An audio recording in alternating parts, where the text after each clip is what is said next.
brothers, twins. Two big nations to be were fighting even before they were born. Esau and Jacob. Who hasn't fought with their sibling or had an argument? Maybe the one who didn't have a sibling. Even if you were the only child, I'm sure you had a friend who you weren't always in agreement with. A mother, Rebecca, who listens to God. She knows the older one will one day serve the younger. And in Genesis chapter 25, verse 23, it says, "The Lord said to her, 2 nations are in your womb, and 2 peoples from within you will be separated. One people will be stronger than the other, and the older one will serve the younger." How many of us stay in prayer until we hear God's voice? How many of us, like Rebecca, cherish God's words in our hearts until we see it happen? A father who likes the older brother better, and a mother who prefers the younger one. Hardly a perfect family. But then again, how many of our families are perfect? Do we do and say the right things all the time? Far from possible, but we try. In Ignite Group, we have been focusing on this family and the brothers' relationship and learning about ourselves through them. We all know the story, and we also know how important it was at the time to be the firstborn boy. Maybe in some countries still is. The inheritance and the blessings belonged to the firstborn son. However, Jacob was holding on to his brother's heel during the birth, wanting to be the first to be born. You might say it was coincidence. As the 2 brothers grow up, it is very apparent that they were very different from each other. Firstly, their looks. Esau had red skin and was very hairy. On the other hand, Jacob's skin was smooth. Esau liked hunting out in the open country, but Jacob preferred staying around the home. Most importantly, for Jacob, having the birthright was a big deal. He wanted it so badly that when his brother was tired and hungry after hunting all day and asked Jacob for some food, he saw the opportunity to get what he always wanted and persuaded Esau to sell his birthright to him. And Esau did. What was he thinking? Later on, with his mother's help, Jacob managed to deceive his father Isaac and receive the blessing of the firstborn. Scared for his life because of his brother's anger, he had to flee to his uncle Laban. And there he spent 20 years until God spoke to him and asked him to go back to his father's land and relatives. Again, in Ignite Group, the Ignite Group know very well what happened there, and I hope you adults do too, as it has been included in a sermon series.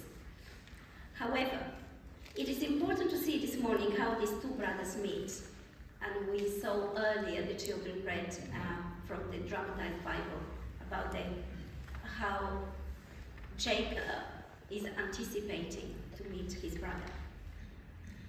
Would Esau accept Jacob after all he has done to him? Would Jacob trust his brother Esau not to kill him as he had threatened?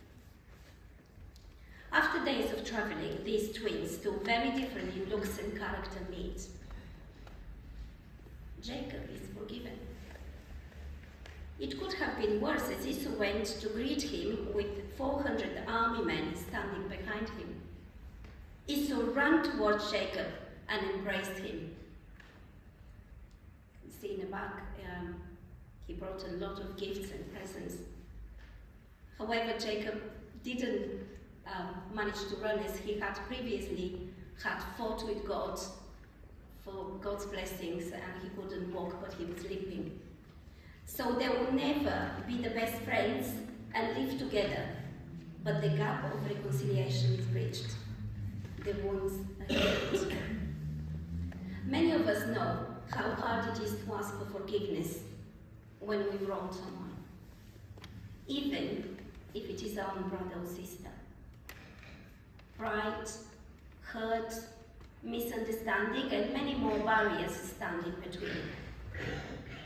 What if they don't forgive us?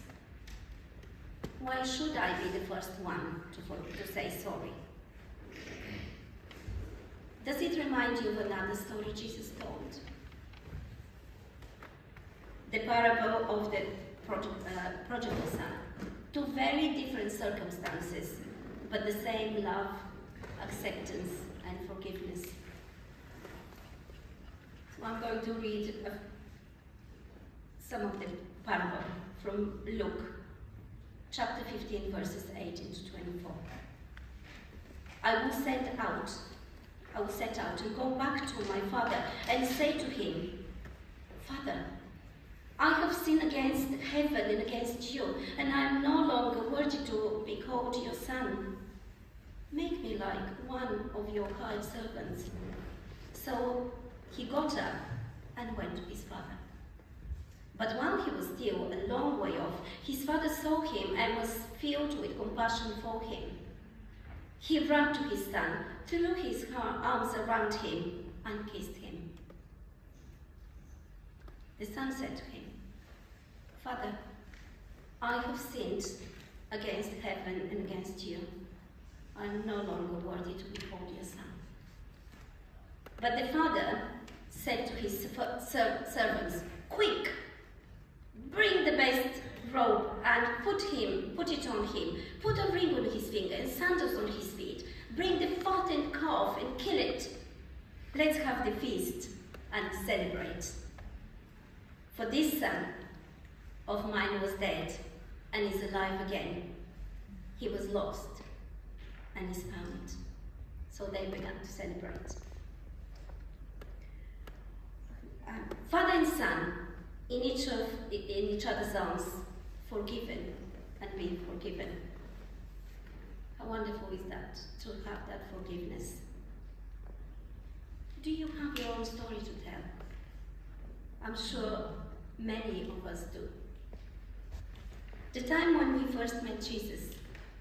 Maybe you were always in a church, and for you, meeting Jesus wasn't as dramatic as for the one in the parable. But some of you might have been like the sheep, number 100, and who the child group demonstrated about how the shepherd found it. Will I ever forget the moment when I first met Jesus? It's impossible. I was in tears on my knees asking if he can forgive me for everything. He did not only forgive me, but invited me into his kingdom. For I was dead, but now I am alive. I was lost, but now I'm found. You might wonder what you need to do in order to make yourself right with God. And the Bible is clear in Romans chapter 10, verse 9. If you declare with your mouth, Jesus is Lord, and believe in your heart that God raised him from the dead, you will be saved. For it is with your heart that you believe and you're justified, and it is with your mouth that you profess your faith and you're saved.